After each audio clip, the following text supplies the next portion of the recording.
Hello, everyone. If you like what I'm doing here, please consider subscribing, liking, and commenting.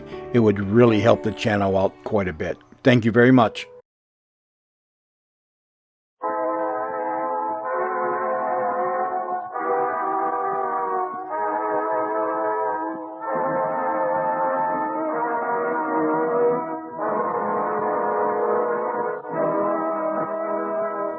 We now present George Edwards in Frankenstein.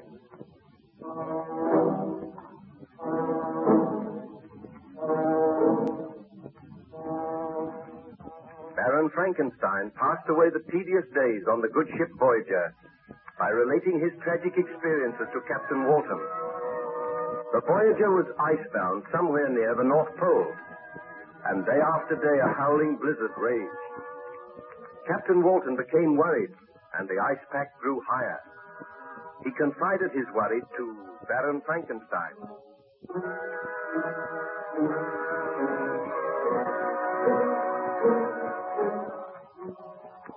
You look rather worried today, Captain Walton.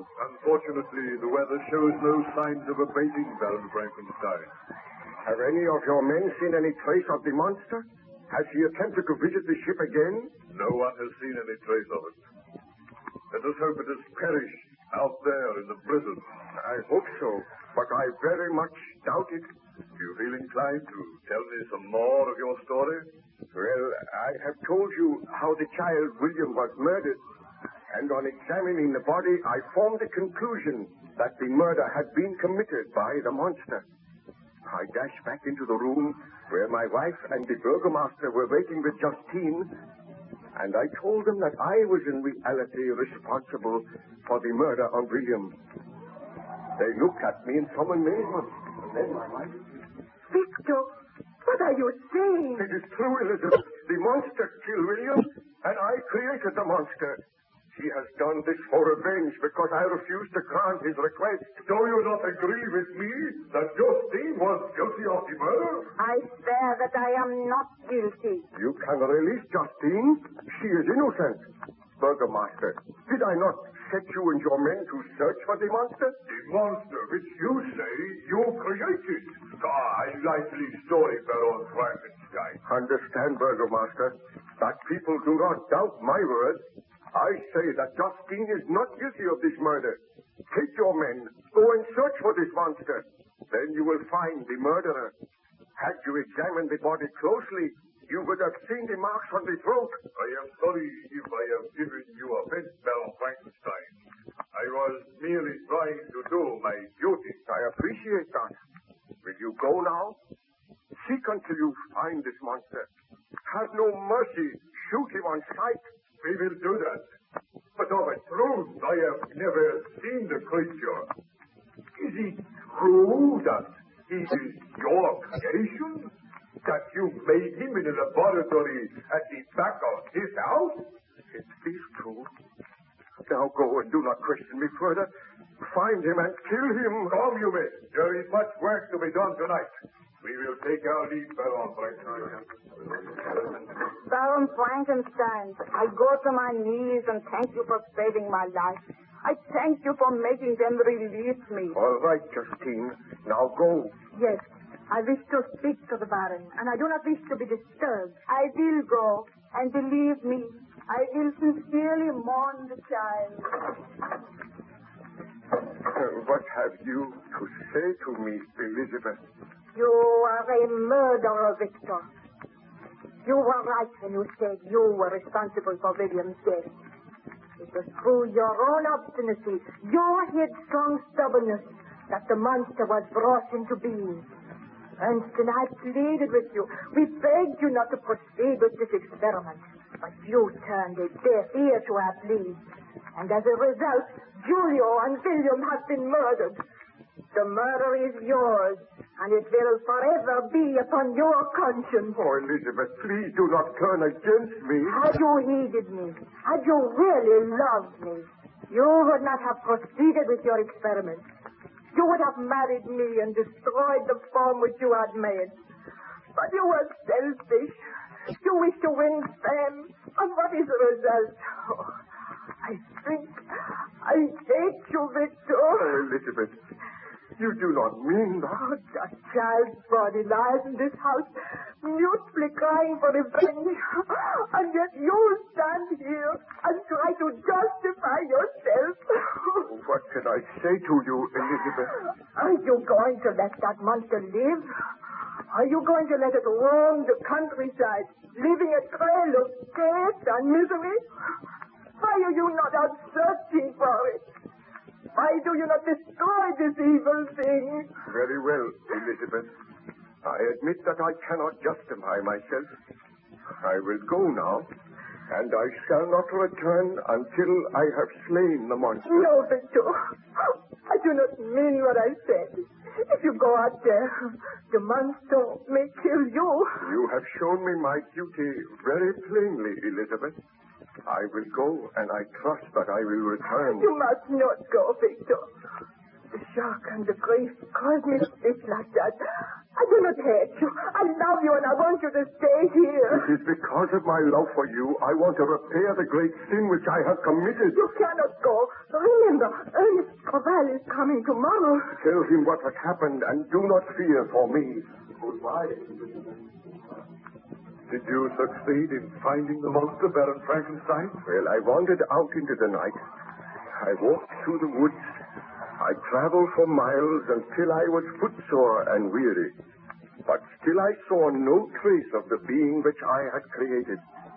And then, just as dawn was breaking, I came to a little clearing at the side of the woods. I looked around curiously, and then eventually I heard a woman sobbing.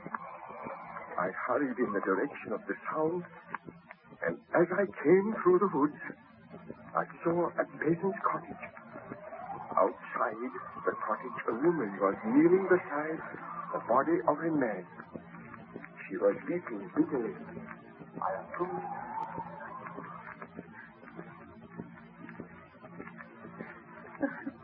Why? What is the matter? Can I do anything to help you? Who are you? Where have you come from? My name is Baron Frankenstein. What is the matter with this man? Oh, he is dead. He has been murdered. Let me see. Oh, the same marks on the throat. This man was my husband. We lived here happily together for many years. And one day a strange creature came into the woods. He seemed to be half man, half beast, always trying to our windows, following my husband when he went to his work in the woods. Today, my husband took his gun. He shot at the creature, and the bullet struck him, but it had no effect.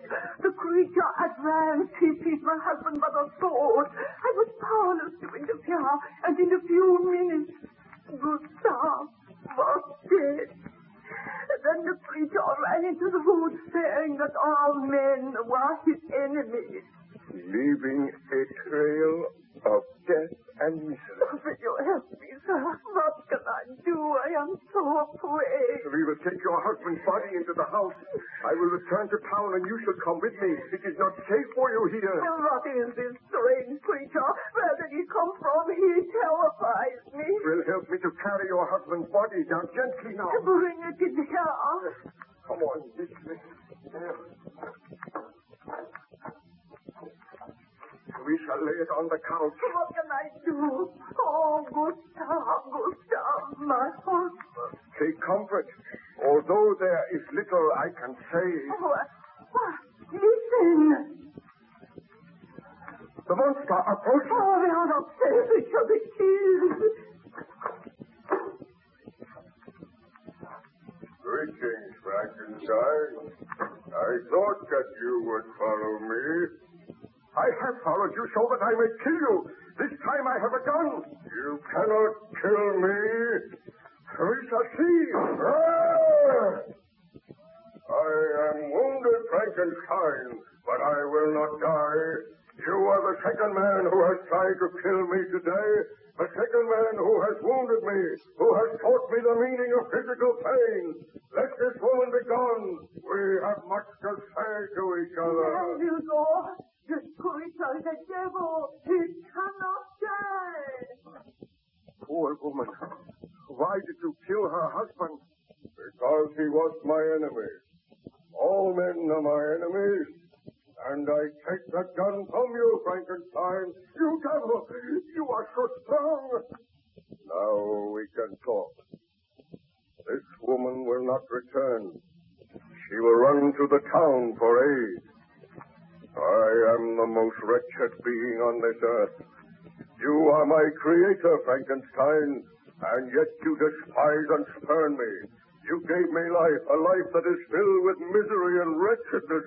You gave me this hideous form which turns all men against me. Do you expect me to love all men? Why did you kill the child? Why did you kill this poor peasant? Because he strove to kill me. Have I not the right to defend myself? Why do men strive to kill me? Why do they shudder when I appear? Is that not your fault, Frankenstein? Have I not suffered enough? Do you not think I have been punished? Everywhere I go, I seek bliss and happiness. But I am excluded because I am a hideous monster. Misery made me a fiend, but it is in your power to make me happy. Then there will be no further death, no further misery. When first you brought me to life, I was a poor, helpless, miserable wretch. I knew and could distinguish nothing, but I could feel pain, and I spent my days in weeping and misery. I will remember one day when I was oppressed for the cold. I was wandering in the woods. I found a fire which had been left by some beggars. I was overcome with delight at the warmth I experienced. I thrust my hand into the embers. I quickly drew it out again with a cry of pain. Thus did I learn the meaning of physical pain. But I have had greater suffering than that, Frankenstein. Wandering in loneliness. And yet you could give me happiness.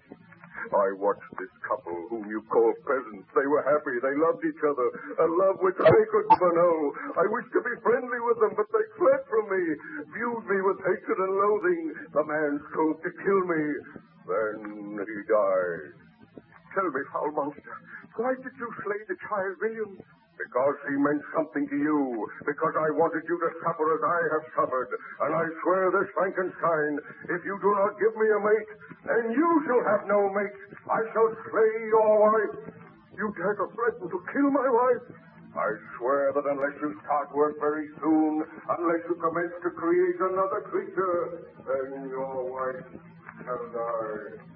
What happened, Baron Frankenstein? Did you agree to the conditions imposed by the monster? Oh, I can tell you no more today, Captain Walton. The memory of those horrors is still too fresh upon my mind. Return later, and I will continue with my story.